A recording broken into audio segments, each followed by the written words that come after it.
जय गौ माता के साथियों, आप सभी का स्वागत है गुरु गोलोक गौशाला यूट्यूब चैनल पर। मैं अजय पंडित आप सभी का बहुत बहुत हार्दिक स्वागत और अभिनंदन करता हूं। आप सभी का प्यार और सपोर्ट जो मिला है गुरु गोलोक गौशाला को सराहनीय है।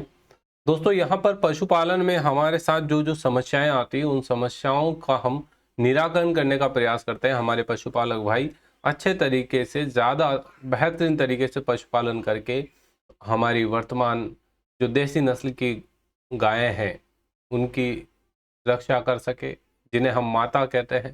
माँ का दर्जा जिसे दिया है हिंदू धर्म में, जिसे माँ और सबसे पवित्र माना गया है, उसकी दुर्दशा को हम रोक सके।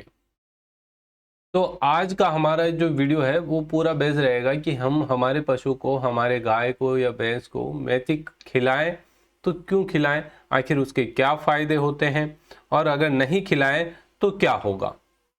ये सारी चीज़ें, और कब कब खिलानी चाहिए, कब नहीं खिलानी चाहिए, इन सारे टॉपिक्स को हम कवर करेंगे। मेथी खिलाने के हमारे पशु को क्या फ़ायदे हैं उसके बारे में हम जानेंगे। सबसे पहले यहाँ पर बात करें कि जब आपका दुधारू पशु दूध कम दे रहा हो, आपका गाय या फिर भैंस जो है, जो आपका पशु है, वो पीक पर नहीं जा पा रहा, जितना मैक्सिमम उसके दूध देने की कैपेसिटी है उतना नहीं पहुंच पा रहा है, तब आप अपने पशु को मेथी खिला सकते हैं। दूसरा, जो आपकी गाय है वो हीट पर नहीं आ रही है, तब भी आप अपने गाय को मेथी खिला सकते हैं। तो उस कंडीशन में भी आपके लिए मेथी काफ़ी हेल्पफुल रहेगी। अब ये दो बातें तो विशेष तौर पर होगी। इसके अलावा यदि हम बात करें कि आपके गाय का जो ऑर्डर है, जो गादी है, वो अच्छी नहीं है, उसको आप बढ़िया सुडौल बनाना चाहते हैं, तब भी आप मेथी खिला सकते हैं। सूजन को कम करता है ये, और दर्द जो रहता है उसको भी कम करता है। तो ये 4-5 मुख्य बातें, इसमें से दो महत्वपूर्ण है। एक तो यदि दूध कम है तो हमें मेथी खिलानी चाहिए, और हीट पर नहीं आ रही है तो हम इसे मेथी का नुस्खा यूज करके गाय को हीट पर ला सकते हैं। ठीक है। अब विशेष तौर पर हमारे माइंड में जो जो प्रश्न है उसके ऊपर मैंने आपको बता दिया है कि हमें मेथी जो है कब खिलानी चाहिए। पहला तो प्रश्न यही होना चाहिए कि हमें मेथी कब खिलानी चाहिए। दूसरा, किस मात्रा में खिलाएं, और तीसरा प्रश्न, कब नहीं खिलाएं। ये तीन चीजें बहुत महत्वपूर्ण है। आपको पता होना चाहिए हमें हमारी गाय को मेथी कब खिलानी है, कब नहीं खिलानी है, और कितनी मात्रा में खिलानी है। ये बात विशेष तौर पर ध्यान रखना। यहां पर दोस्तों हम चर्चा करेंगे। सबसे पहले पूरी वीडियो को ध्यान से समझना। जब आपकी गाय प्रेग्नेंट है और बच्चा जनती है, जनने के बाद बहुत सारे पशुपालक भाइयों का प्रश्न होता है कि बच्चा देने के बाद गाय को मेथी कब दें। ठीक है, तो सबसे पहले तो ये जान लो कि जनने के बाद तुरंत बाद नहीं देनी है, तुरंत बाद नहीं देनी, ये विशेष तौर पर ध्यान रखना। जनने के तुरंत बाद हमें हमारे पशु को मेथी नहीं देनी है। ठीक है। अब कब देंगे, क्योंकि जब बच्चा जनती है बहुत ज्यादा स्ट्रेस हो जाता है, पशु की सारी एनर्जी उसमें लग जाती है, पशु बहुत कमजोर हो जाता है। और मेथी क्या है, थोड़ी हार्ड पड़ती है पचाने में। मेथी को पचाने के लिए पशु के एनर्जी की भी जरूरत पड़ती है, और वो एनर्जी नहीं होने के कारण पशु मेथी को डाइजेस्ट नहीं कर पाता। डाइजेस्ट नहीं करेगा तो आउटपुट अच्छा नहीं मिलेगा, जो पॉजिटिव रिजल्ट आना चाहिए वो पॉजिटिव रिजल्ट नहीं आएगा। तो हमें जनने के 20 से 25 दिन बाद अपने पशु को मेथी देना चालू करना है। अब मैक्सिमम कितनी दे सकते हैं ये भी ध्यान रखना। आप मैक्सिमम 200 ग्राम दे सकते हैं।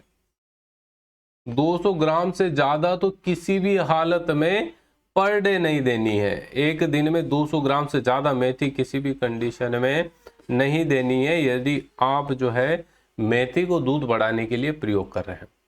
ठीक है। पहली बात तो जब गाय ने बच्चा दे दिया, 20-25 दिन हो गए, हम उसे मेथी खिलाना चालू करेंगे। यह भी विशेष तौर पर ध्यान रखना कि एकदम से सडनली आप पहले दिन ही 200 ग्राम नहीं देंगे, धीरे धीरे देनी है। पहले 50 ग्राम दीजिए, फिर इसको 100 ग्राम करिए, फिर 125 कर दीजिए, फिर 150 कर दीजिए, और लास्ट में फाइनल 200 ग्राम कर दीजिए। इस प्रकार से हमें धीरे धीरे मेथी की क्वांटिटी को बढ़ाना है। ऐसा नहीं कि आप पहले दिन ही 200 ग्राम दे दें, ऐसा मत दीजिए। किसी भी चीज को यदि आप शुरू कर रहे हैं तो धीरे धीरे शुरू करिए ताकि पशु उसके हिसाब से एडजस्ट हो सके, उसके अंदर का जो बॉडी स्ट्रक्चर है, जो ऑर्गन्स है, वो उसके हिसाब से कार्य करना शुरू करे। ये विशेष तौर पर वैज्ञानिक तरीका है।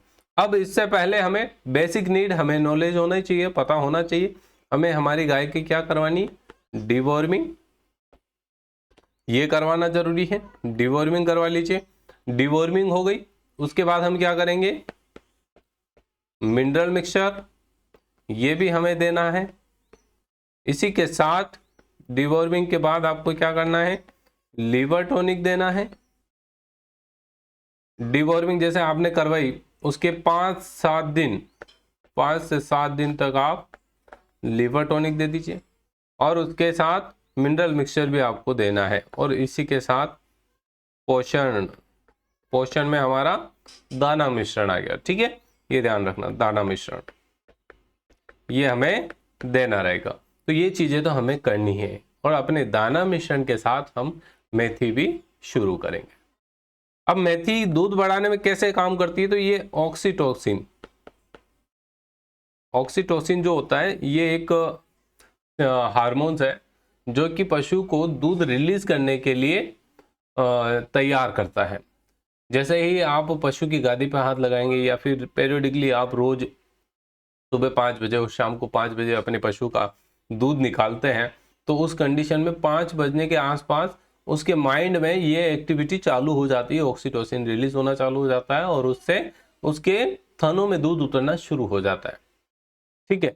इसीलिए कहा जाता है कि हमेशा दुधारू पशु का दूध निकालने का समय फिक्स होना चाहिए, जिससे कि उसे पता रहे, उसका माइंड सेट रहे, समय होते वो दूध उतार दे। तो ये विशेष तौर पर ध्यान रखना।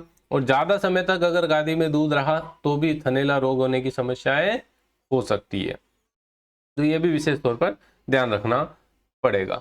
अब जो ये दूध बनाने की प्रक्रिया है उसको इंक्रीज करता है कौन, मेथी, ठीक है, ये ध्यान रखना, मेथी दूध बनाने की प्रक्रिया को इंक्रीज करता है, जिस वजह से हमारे पशु का दूध लगभग आधा लीटर से लेकर 1 लीटर पर डे के हिसाब से धीरे धीरे बढ़ जाएगा और मैक्सिमम जितना पीक पर जा सकता है, जितना ज्यादा दूध दे सकती है उसकी कैपेसिटी, जितना ज्यादा दूध दे सकती है उतना ज्यादा दूध वो गाय हमारी हमें दे देगी। पहली बात तो ये ध्यान रखना, मेथी का सबसे बड़ा ये फायदा, आप दूध के लिए कर रहे हैं तो मैक्सिमम कितने दिन देंगे, 2 महीने या 3 महीने, 60 से 90 दिनों तक आप अपने पशु को मेथी खिला सकते हैं, उसके बाद मत खिलाइएगा। इसी के साथ विशेष तौर पर यह ध्यान रखिएगा कि आपकी गाय हीट पर आ गई है और आपने उसको एआई करवा लिया या नेचुरल इंसेमिनेशन करवा लिया, सांड से उसको मिलवा दिया है, तो उस कंडीशन में आपको मेथी देना बंद कर देना है। ये भी ध्यान रखना है, जब आप एआई करवा लेते हैं या फिर एनआई करवाते हैं तो उसके बाद मेथी देना बंद करना है। और तीसरा, यदि आपकी गाय प्रेग्नेंट हो चुकी है तो भी हम उसे मेथी नहीं देंगे, तो भी क्या करना है, नहीं देना है, ध्यान रखना। ये 3 चीजें मोस्ट इंपॉर्टेंट है। प्रेग्नेंट हो चुकी हो तो मेथी हम नहीं देंगे, हीट पर आ गई हमने सांड दिखा दिया या फिर एआई करवा ली, उसके बाद भी हम मेथी देना बंद कर देंगे। क्यों भैया, उसका कारण क्या है, मेथी क्या होती है, गर्म तासीर की होती है। मेथी जो है शरीर में गर्मी पैदा करेगी, क्या करेगी, गर्मी पैदा करेगी। और हीट पे आने के बाद जब आप एआई करवा लेंगे और शरीर में ज्यादा गर्मी होगी तो वो कंसीव नहीं करेगी, ये विशेष तौर पर ध्यान रखना। और यदि प्रेग्नेंट है और आप उसको मेथी दिए जा रहे हैं तो शरीर में ज्यादा गर्मी होने के कारण वो बच्चा बाहर डाल सकती है, मतलब उसका एबॉर्शन हो सकता है, बच्चा गिरा सकती है, इस वजह से भी हम उसको मेथी नहीं देंगे। तो मेथी क्यों नहीं देनी, कारण जान चुके हो, ठीक है। अब ध्यान रखना कि अगर आप अपनी गाय को हीट पर लाना चाहते हैं, क्या करना चाह रहे हैं हम, हमारी गाय हीट पे नहीं आ रही, हीट पे लाना चाह रहे हैं, तो हम उसे मैक्सिमम 4 किलो मेथी देंगे। और ये 4 किलो मेथी आप पर डे 500 ग्राम दे सकते हैं, 500 ग्राम के हिसाब से दे दें। कितने टाइम में देना है आप इसका समय निकाल लीजिए, कितना दिन, 2 दिन में 1 किलो जा रहा है, तो लगभग आपको 8 दिन तक ये नुस्खा अपनाना है। और जैसे आप 500 ग्राम देंगे होगा, दूसरे तीसरे दिन ही आपकी गाय हीट पर आ जाएगी और हीट पे आने के बाद ये नुस्खा नहीं देना है, ये भी विशेष तौर पर आप ध्यान रखिएगा। तो मित्रों, उम्मीद करूंगा कि आप समझ पाए होंगे कि मेथी खिलाने का पशुओं को कितना बड़ा फायदा है। हीट पर नहीं आ रही है तो हीट पर ला सकते हैं, दूध नहीं बढ़ा रही है तो दूध बढ़ा सकते हैं, पशु की गादी अच्छी नहीं है तो गादी बनाने के लिए भी हम उसको मेथी खिला सकते हैं। वीडियो अच्छा लगा है लाइक शेयर कर दीजिएगा, और अभी तक गुरु गोलोक गौशाला के साथ नहीं जुड़े हैं तो अवश्य जुड़िएगा। जय गौ माता की।